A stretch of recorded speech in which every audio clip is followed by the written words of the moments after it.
So, how are they supposed to feel at 2-4 with a trip to Buffalo coming? I mean, how look, I don't know how closely you've looked at the film of the last couple of weeks, but how bad are they right now? Yeah, well, they're struggling. I mean, there's no doubt about it. So, hey, COVID-19 threw them off. There's no doubt. When you look at Cam Newton specifically, it's certainly thrown him off his game. Yes. Now, here's the broader picture, at least with the Patriots, to where if you want to like latch onto something and go, hey, the sky's not totally falling here. Let's put it into perspective just a little bit, at least the way I see it.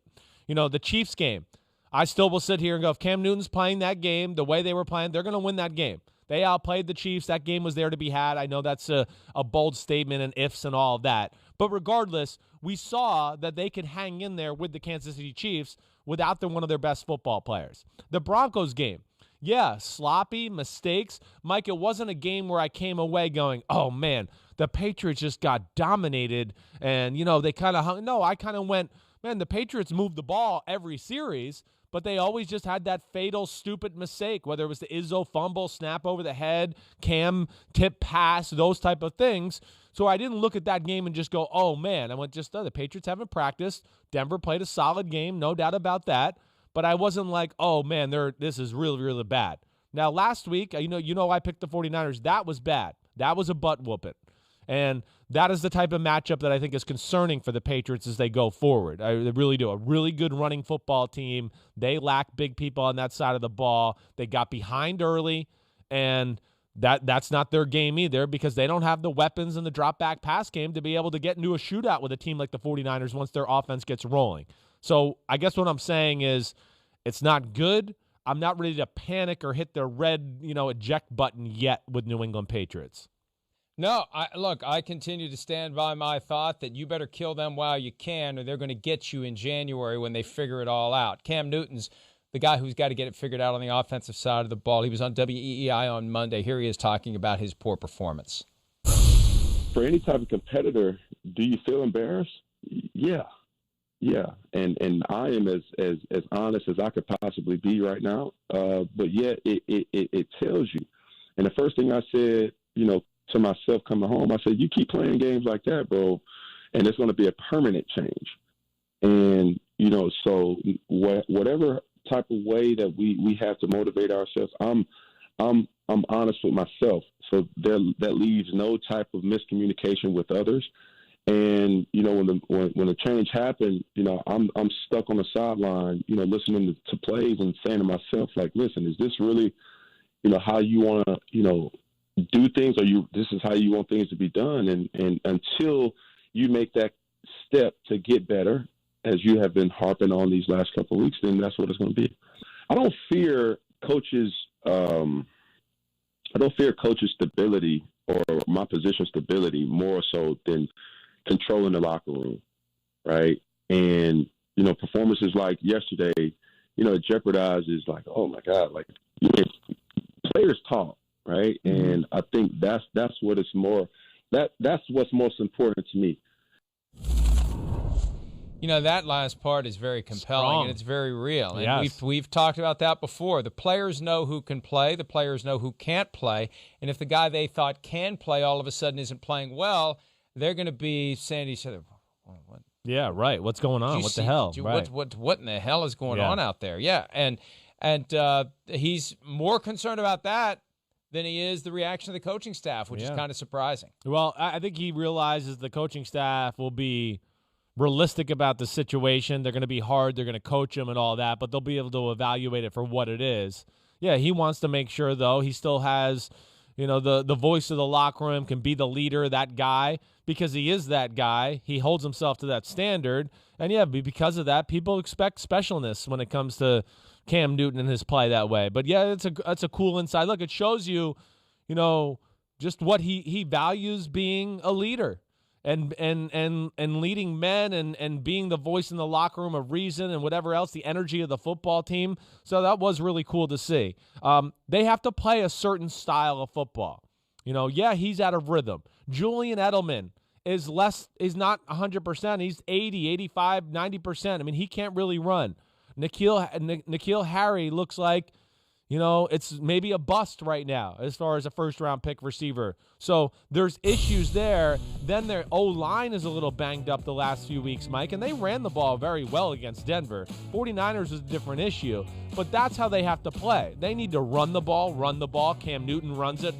Then the play action and all that works. And then they're in a close game, and that's when Bill can use his magic and really mess with you with all his secondary players and all of that.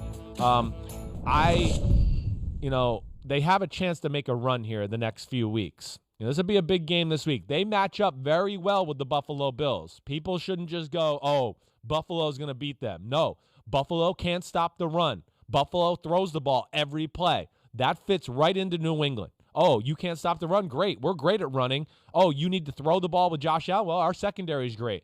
So we'll see where it goes from here, but I'm not like you. I'm not counting them out yet.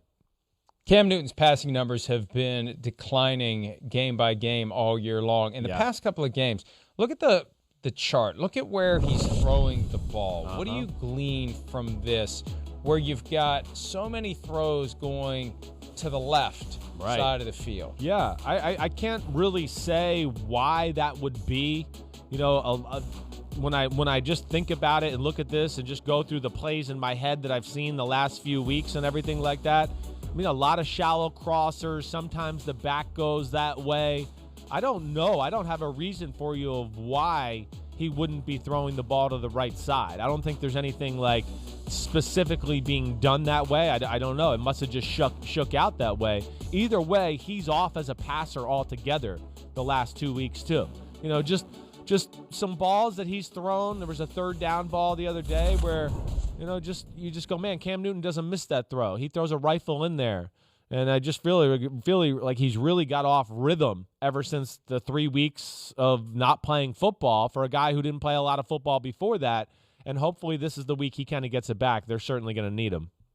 He was asked yesterday on WEEI whether he has brain fog from COVID, which he said no, but the fact that he would even be asked that question, it gives you an idea of how people are grasping for any type of an answer to explain why this guy who looked so good relative to where he is now right out of the gates, and we thought he would get better and better and better and better, he's gotten worse and worse and worse.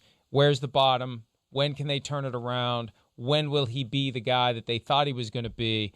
And can they find a way to fix this before they are mathematically eliminated?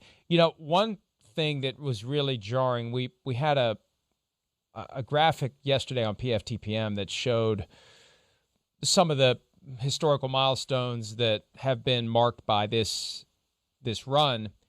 First home loss by 27 points or more since 1998 when Pete Carroll was the head coach. I mean, it hasn't happened during the Belichick era. Yeah. So many things that haven't happened since the very early, and there it is, years of Bill Belichick. Look at that. Consecutive regular season home losses, 2008. All right, that's a long time, but that was the year Tom Brady had a torn ACL. Okay, fine. 3-game losing streak, 2002.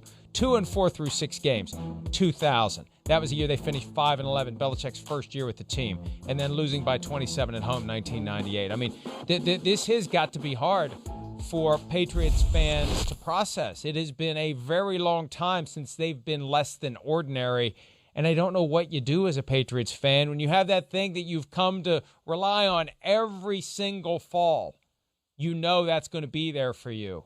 And I know that they've probably had a sense of dread that it's going to end at some point, but I don't know how you react to that. I don't know how you pivot away from that. I'd say, hey, we got our 6 Super Bowls. I'm going to go.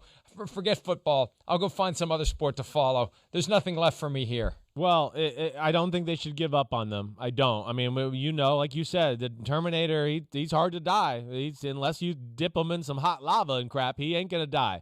All right? And, I just look, you mentioned a little, the schedule, everything like that. They have a chance. If they could pull off an upset here against Buffalo, like I said, and I think they match up very well. The Jets the week after.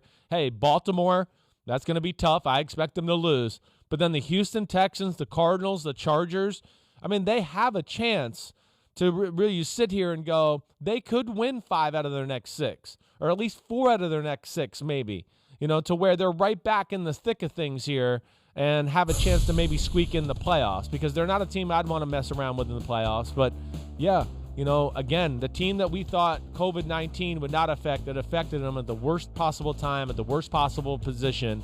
And then, of course, we can't forget all the people that they had drop out before the year. This is a different football team.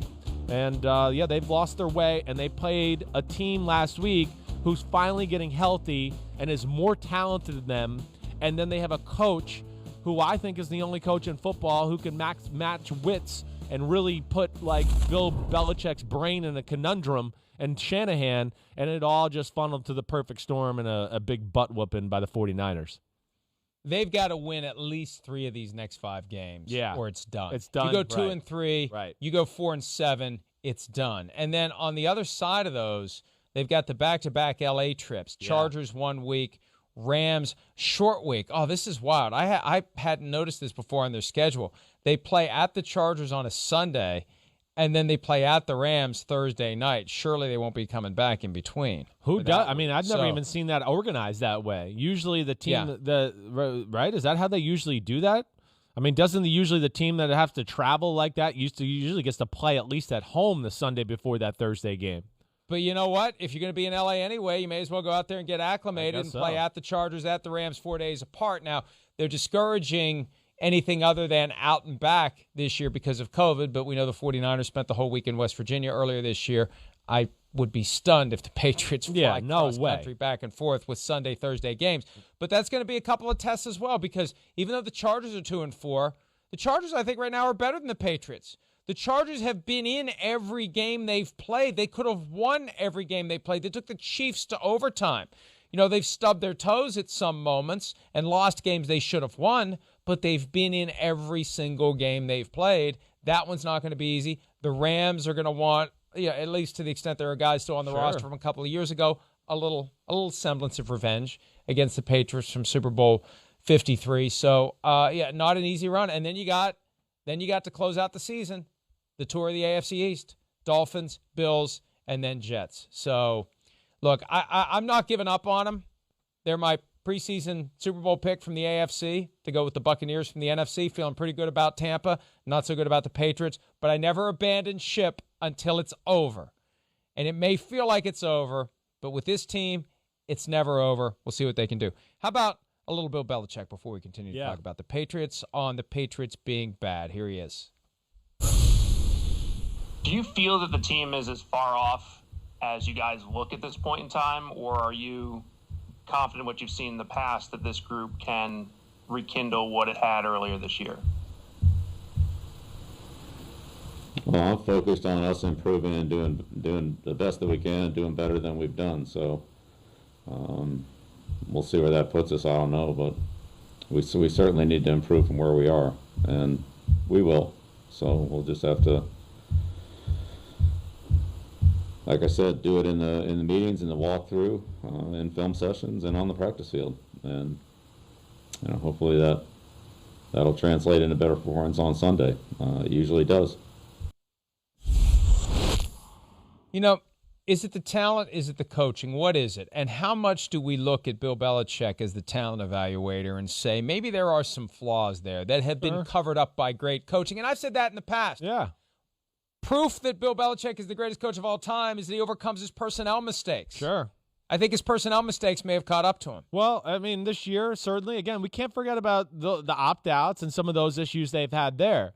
Also, to the bigger only two of those guys really hurt them. Okay, well, Cannon, Hightower, Patrick Chung, that's 3 right off the top. Okay, 3. And there's 2.5. All right, so that hurt, but either way, I get you. The bigger thing too, all right, just as far as the roster, hey, it's 20 years. At some point there is going to be a downturn. They're set up very nicely the next year to kick everybody's butt with the way the salary cap is. So again, he's always thinking big picture too. And yes, there's a few guys. Edelman is coming to the end, as far as his shelf life of being a great receiver. They messed up on N'Keal Harry. But, the days of being able to bag on him for, missed draft picks and things like that, I think he's been pretty strong. I mean, it's hard the guys in the secondary, some of these offensive linemen he's been able to draft consistently, all of that. I get it. It's not the most talented football team. The thing I'll continue to go back to is COVID-19 out of the building, not being able to coach your football team hurts the New England Patriots more than anybody. The greatest weapon they have as an organization is that evil genius we just saw there who gives short answers. His ability to coach, think outside the box, and do all of those type of things is their greatest advantage. Walkthroughs, in-person meetings, always being on everything. And that's why he's so confident to go, we will improve, because he's finally going, we will be in the building, and I will have my finger on everything, and you'll watch, we'll be better from here on out. And I do believe that, and I think that's really hurt them, especially with all the new pieces on the team. And to the extent that players talk, I can imagine that the players are even more confounded by the fact that it was Cam Newton who was the first one to introduce COVID-19 into the building and spark that 2 or 3 lost weeks that they're still trying to recover from. And speaking of Cam, and this is funny, I want to mention this one stat. Yeah. Because when I saw how badly he played on Sunday, I pulled up the game logs from his entire career because I wanted to see this has to be his worst game since 2011 or 2012, or maybe he's never had a game this bad. He's actually had 6 games in his career with no touchdowns and 3 interceptions. He is 2 away from the all-time record. Congratulations. John Brody, Kerry Collins, Bob Greasy, Norm Snead, and Chris Sims all hold that record. Can you believe that? I didn't play enough games to throw 3 interceptions in 6 games. I would have got there. I was going to try to keep a straight face. I would have got there. If the damn spleen didn't break, I would have got there. But, yeah. I thought, let me tell you, full disclosure, I thought about saying Phil Sims just to see, but that would probably have made you more upset. It would have. I would have been all over that, too. I'd be like, no, that's not true. There's no way. You can talk all the crap you want about me as a player, but when you go on Big Phil, I'm going to get ready, all right? So I'm not shocked to hear, it's a shocking stat. But the one thing with Cam, the way he's always played, he's aggressive, he stands in the pocket a long time, and he's not a politician when it comes to the end of the football game. You know, we talk about this a lot. He when they're down by 17 points, he still makes throws to try to win and come back and win the game. And that leads to interceptions and things like that. Instead of, he could check it down and go 9 for 9 in the fourth quarter and get 120 yards and give his chance chance to win and come away. And you go, oh, well, we can't blame Cam Newton. Look, his stats are pretty good. No, he's not that way. And, that comes back to bite you in your butt sometime. And, of course, he's had a little issues of accuracy here and there, too, throughout his career. Well, and we'll see how he responds to getting pulled from the game. Yeah. He sounds resolute. He sounds determined, and he's ready to turn it around. And big test this week, Cam Newton, Josh Allen. And as you said, and I believe you, look, we've seen the Bills all year long. They can't run the ball. They can't stop the run. I'm amazed the Bills aren't looking at doing something to enhance their running game at the trade deadline. Yeah. They need to do something. It's not like there's a ton of guys out there. LaShawn McCoy, as we said earlier, may be available. I have a feeling the Bills will not be trading for LaShawn McCoy, but there's got to be something they can do. There's got to be some deal they can make to try to make that running game better, or they are not going to be a true contender. There's still going to be a gap between them and the 4 teams that have emerged as the best in the AFC, the Titans, the Ravens, the Steelers, and the Chiefs. Hi, I'm Mike Tirico, and thanks for watching. Make sure to hit subscribe for the latest news and highlights from NBC Sports.